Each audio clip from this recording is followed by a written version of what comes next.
Growing up, there was a few houses that I was welcomed at as long as, I helped them steal a car or break into homes and things like that. I was about the age of 16. I was using methamphetamine at drug houses and whatever can make me feel good right here and now, that's what I went for.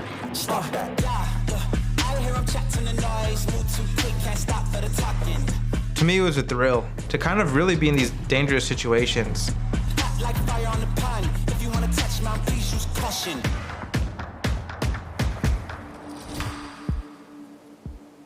When I got arrested, my first thought was, how am I gonna make sure I don't get caught next time?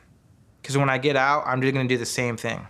Right when they released me, wherever I went, in a group home, back to my house, or wherever, I was running. And I did. One time in particular, I had a warrant in Flagstaff, so I went out of jurisdiction to my res. Bought some dope, got some drugs and everything. Ended up stranded in the middle of the desert with a bunch of drug addicts. There's people that were openly doing witchcraft. And after all my drugs ran out, after my alcohol ran out, I remember being so depressed and so alone.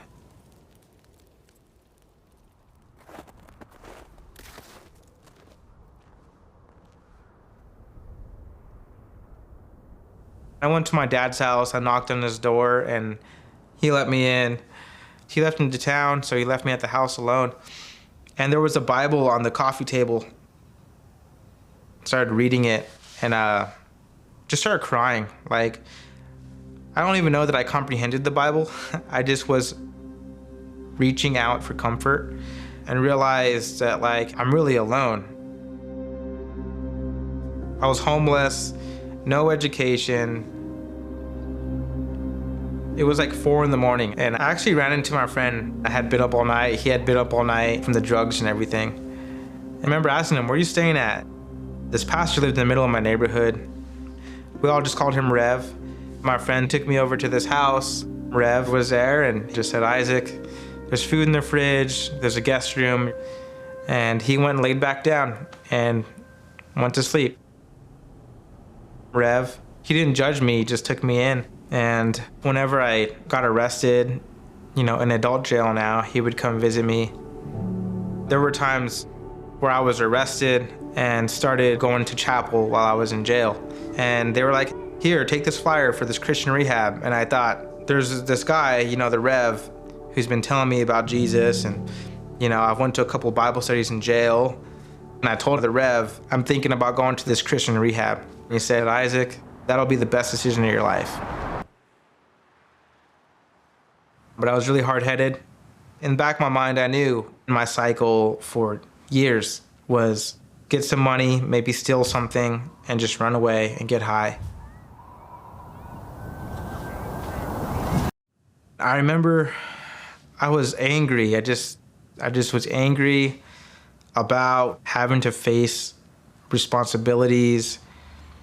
And the morning that I was supposed to go, I remember waking up that morning and telling Rev, "I'm not going.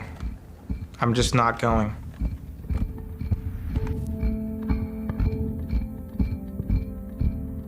We hopped in his vehicle and we started driving to Flagstaff, which is the opposite direction.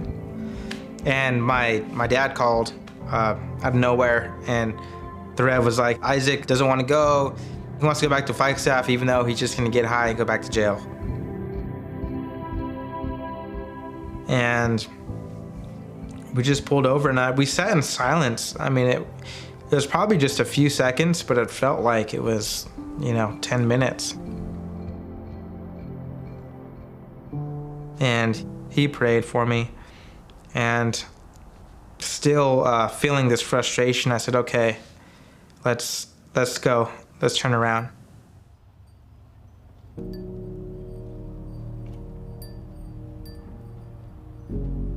Going into this discipleship program, I was under authority. So there were staff members there. There were rules to follow. We had to read our Bible every day. So I started reading and kind of learning about what it's really like to follow Christ, what it means to surrender, what it means to die to your old ways. I was realizing that, This is all a part of it. This is all part of following Christ. Going to the Lord and saying, forgive me for falling short.